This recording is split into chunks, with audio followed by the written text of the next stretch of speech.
Hey everyone, Mr. Happy here, and in this video I just wanted to briefly touch on Seal Rock Seas. I finally got around to playing a lot more of this mode in my free time, and figured I'd share some basics about the mode and just my general review of it for anyone looking to get into it.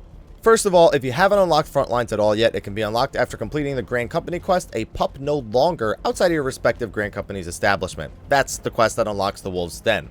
Then, complete the quests like Civilized Men and Women, which I believe you get at level 50, and you should have access to the Seal Rock, as well as Borderland Ruins. Seal Rock Seas is only available at level 60 unfortunately, and does require an average item level of 150 to participate, as well as syncing your gear down to item level 150 as well. So the goal of Seal Rock Seas is pretty simple. Each team will spawn in one of 3 random starting points. After the initial countdown is up, players fight over elegant tomeliths that spawn in semi-random locations around the map. After capturing a tomelith, it must be defended from the other 2 teams while the data is being collected. After a tomelith has been completely analyzed, another tomelith will spawn randomly on the map. At any given time, 3 or 4 tomeliths are active and each team is constantly fighting over them. Getting kills also nets a few points, and dying costs your team a few points as well, but you should always be fighting over the objective. To spice things up a bit more, there are 3 types of tomeliths that spawn, worth varying amounts of points. B ranks are worth the least, A ranks are worth a bit more, and S ranks are worth the most. Which type that spawns is also random, though early in the game it's mostly B ranks, which are denoted with a triangle on your map, A ranks start popping up shortly into the match, which are a diamond, and S ranks tend to spawn towards the middle or end of the game, which are a glowing pentagon basically. Whoever reaches 800 points first, or has the most points at the end of the time limit, wins. Second and third place also get some rewards based on ranking. Also 800 points, that's only in 72-man Seal Rock. I don't know if there's actually a 24-man Seal Rock, but regardless, it'll just place you into whichever one you have the most, or you have enough people for, I should say. You can also get kill streaks and generate a personal limit break called Adrenaline, like in Slaughter. Getting repeat kills without deaths can grant the buffs Battle High or Battle Fever, which make you deal a ton more damage and generate Adrenaline faster. It also gives you a mark your enemies can see, so they know to focus you down. Now that we covered the basics on the mode, I want to kind of just talk my opinion and spitball this a little bit. Honestly, Seal Rock is probably the most fun of all the PvP modes, in my opinion. I find it to be a lot more fun than Slaughter, and the fact that it is still objective controlled, which is something I personally look for in PvP modes, being a huge fan of Capture the Flag and Juggernaut type modes. I was a huge fan of this. I jumped in kind of with, half-baked expectations. The PvP in Final Fantasy XIV has never been a strong point. And honestly, even with the release of Seal Rock Seas, that just having one mode at level 60 doesn't exactly make it a strong PvP presence. But Seal Rock Seas, I feel, is the right direction going forward. Requires quick reaction. Sometimes RNG is on your side, sometimes it's not.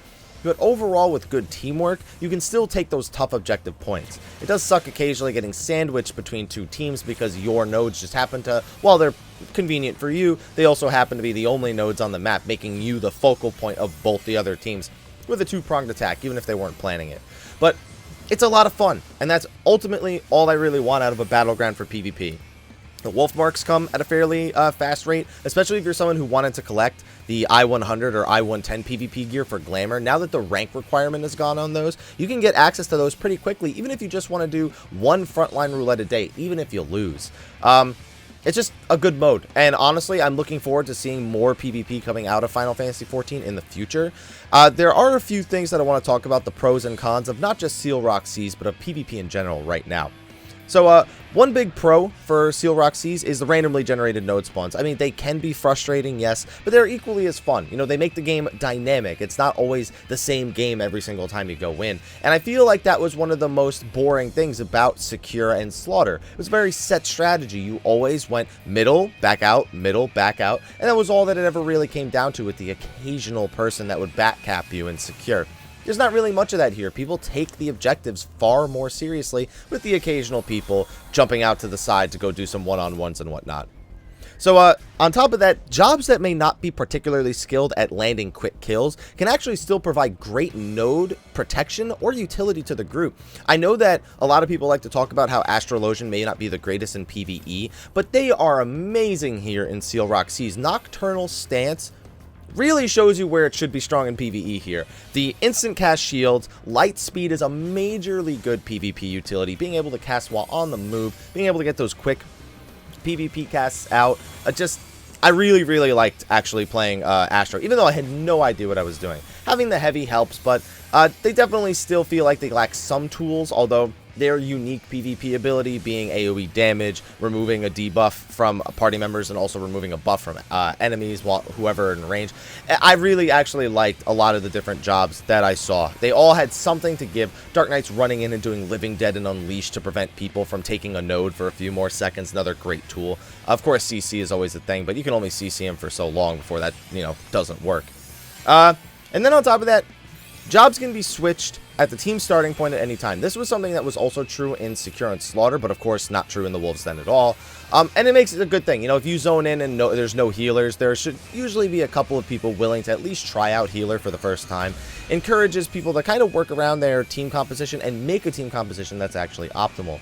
Means that if you can play multiple jobs, you're all that more prepared to jump into a Seal Rock Seas. And honestly, that's what convinced me to even try my Nocturnal Stance Astro in the first place, was just because we had no healers. So it was a lot of fun learning that.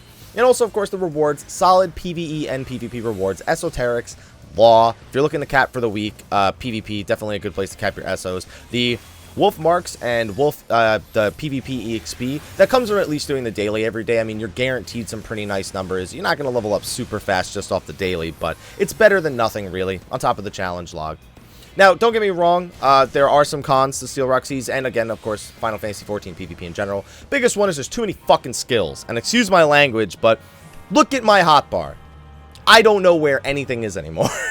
And it's just, there are so many skills, and this was already a problem in PvE with skill bloat. Having these PvP abilities just put on top of it, I have to find so many keybinds I really never had to use before. And it's basically just made me look at abilities that are completely disposable in PvP. I almost never get to use Shadowfang as a ninja. You basically want to kill somebody in 5 global cooldowns in PvP.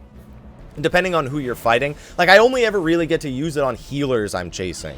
And that's it. Like, other than that, I barely get to use that skill. You know, Goad, very rarely get to use Smokescreen, you know, Shadewalker, some of the new skills. Like, I don't use those, so I just take them off my hotbar and I just replace them with more useful skills. But for every skill that I wasn't using in PvE that I now need to use in PvP, I mean, any skill that I don't need to use in PvP that I was using in PvE, I now need to use a skill that I don't use in PvE over in PvP. So it ends up just leveling out the amount of hotbars that I need to assign anyway. So many skills. I don't know. I feel bad for some people. Makes me want to play a monk because I feel like I could fit those on my hotbars a lot easier as a monk. Some other cons are, of course, the fact it's the only level 60 PvP mode for Seal Rock Seas. On top of that, the fact that there is no level 50 Seal Rock Seas, that's one of the biggest things to think about Final Fantasy XIV PvP. Is it's not introduced to you early enough. The Wolves Den's there at 30, but what the hell? No one cares about doing the Wolves Den at 30. People don't want to do this highly competitive 4-on-4 stuff at the low levels. They want to do the large battleground, the mindless stuff. You know, maybe they can level up. And I know people leveling up their jobs through PvP is a generally undesired thing because it doesn't encourage people to learn their jobs. But it's no better than them going out and fate grinding, so why not give everyone another option, at least something to break up the monotony of leveling the multiple jobs in a row.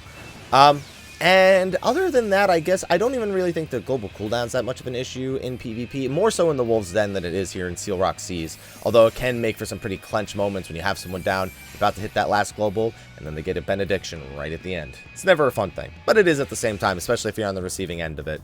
Other than that, I'd really think just the availability of PvP in general. The Grand Company restrictions, of course, are still a thing here in Seal Rock Seas. And I'm hoping to see some more adjustments and some more additions more along the lines of Seal Rock Seas. I wonder if they'll do a Seal Rock Slaughter or a Seal Rock Secure.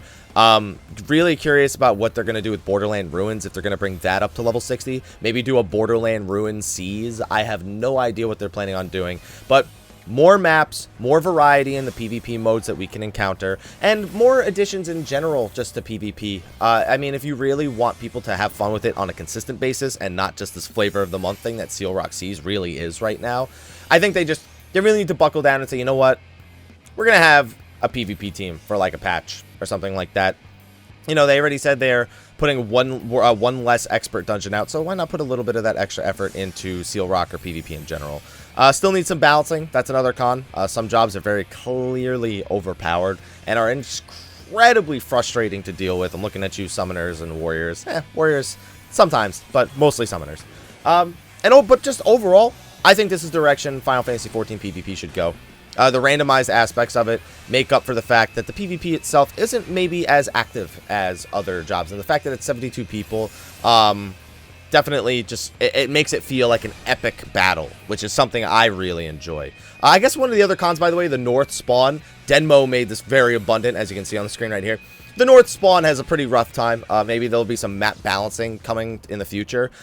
Just if you get the North spawn, doesn't mean you won't win the game. It just means that your early game might be pretty rough, as you can see here with this explanation. Thanks, Denmo. Anyway, let me know what you guys think about Seal Rock Seas, what you would like to see out of PvP in the future. Be sure to leave your comments in the comment section of the video below, and I will see you guys in the next one. Expect to see a few more Seal Rock Seas highlights coming on the channel, just because it's a lot of fun. Maybe just talk about games and ways that we approached our strategy that maybe we could have done better, or maybe the reason why we won or something along those lines. If you would like to see more PvP analysis, just let me know. Anyway, I'll see you guys in the next video, and until then, take care.